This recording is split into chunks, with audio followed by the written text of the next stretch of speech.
What's up, everybody? You're watching The Back Cover, your source for game news, reviews, and more, brought to you by Velvet Games.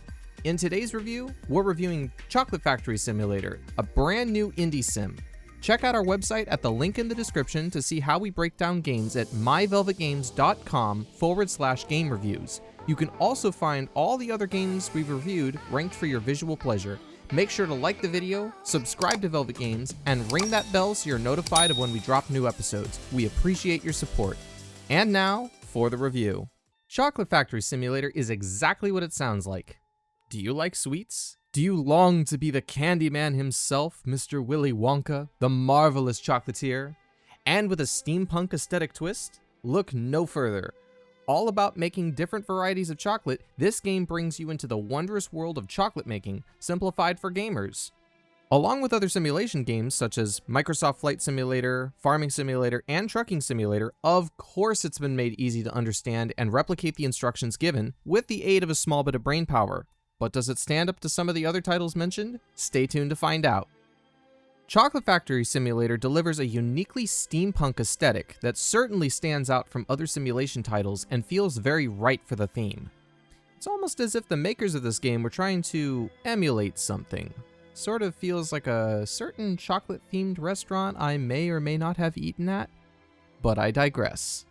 Truthfully, the game is whimsical and very lighthearted in nature, but creating marvelous visuals to match the theme they were going for comes at the expense of general textures and graphics being just alright. I mean, Games Incubator, the studio that developed the game, is no stranger to simulation titles, but on the cheaper end of the spectrum. For the cost of the game, this can be excused. This game gets a 7 out of 10 in this category for a unique aesthetic coupled with acceptable graphics that make me feel like donning my best pair of goggles and picking up a wrench. Rest in peace, Guns of Icarus.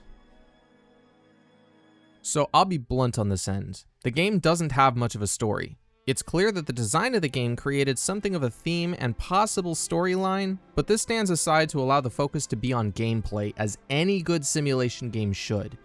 There's not much to say on this front, other than the developers understood the assignment and didn't attempt to overstretch their abilities and dedicate more time and effort to something that really didn't need it. This game gets a 6 out of 10 in this category for understanding the assignment and making way for gameplay to be the focus. Oh, Willy, I see now why you hired the Oompa Loompas. As a cooking simulator, it is to be expected that the gameplay can get a bit repetitive.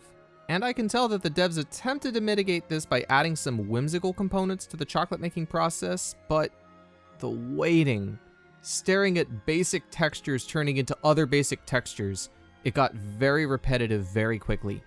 And look, maybe you're the kind of person who likes looking at things on a screen turn into other things slowly with minimal input. I get it. I'm a Hearts of Iron guy. But this felt like it could have been spiced up a bit. Maybe add a component to allow some dials to give you a chance to interact with something other than watching a number in a display window tick up to the optimal temperature and then dip down again. But maybe that's just me. The biggest issue I ran into was that the jobs I received after the 2 initial quote-unquote starter jobs, you know, the ones that teach you how to play the game, were all white chocolate. I got 4 jobs, one after the other, with very few deviations, and it felt like there was no forward progression.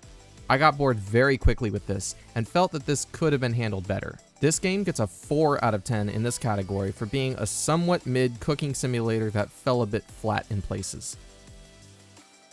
Hey, Games Incubator. Both versions of Charlie and the Chocolate Factory had banger songs in them. Where are my Oompa Loompas?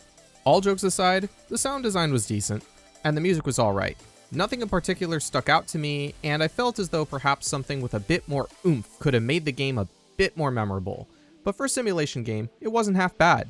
I mean, Microsoft Flight Simulator doesn't even have music, and the music in Farming Simulator 22 kinda made me want to claw my eyes out after the 100th play of the same 6 songs, so maybe it's not that bad after all. This game gets a 6 out of 10 in this category for, once again, understanding the assignment.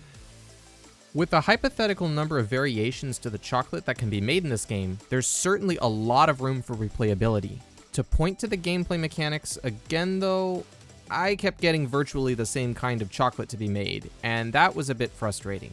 Assuming that I was just very unlucky, or this was a bug that the devs could patch in the coming weeks, my interest to replay certainly would go up, and it would actually make for a very replayable game.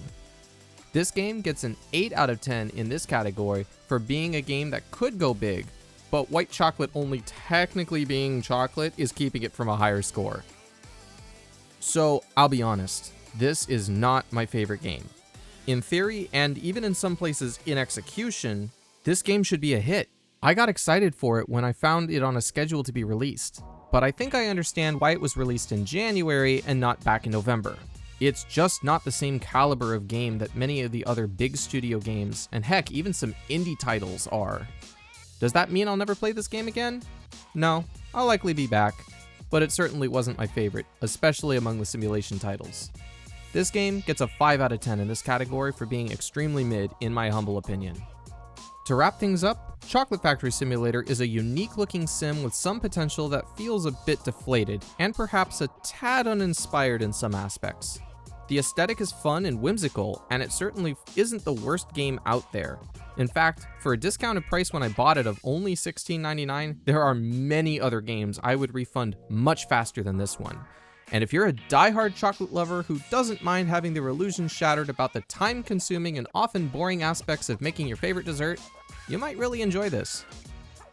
Our summary of Chocolate Factory Simulator gives it a total score of 6 out of 10. It might not be your golden ticket to a fabulous life as a chocolatier, but with a little pure imagination, it might just be worth the buy.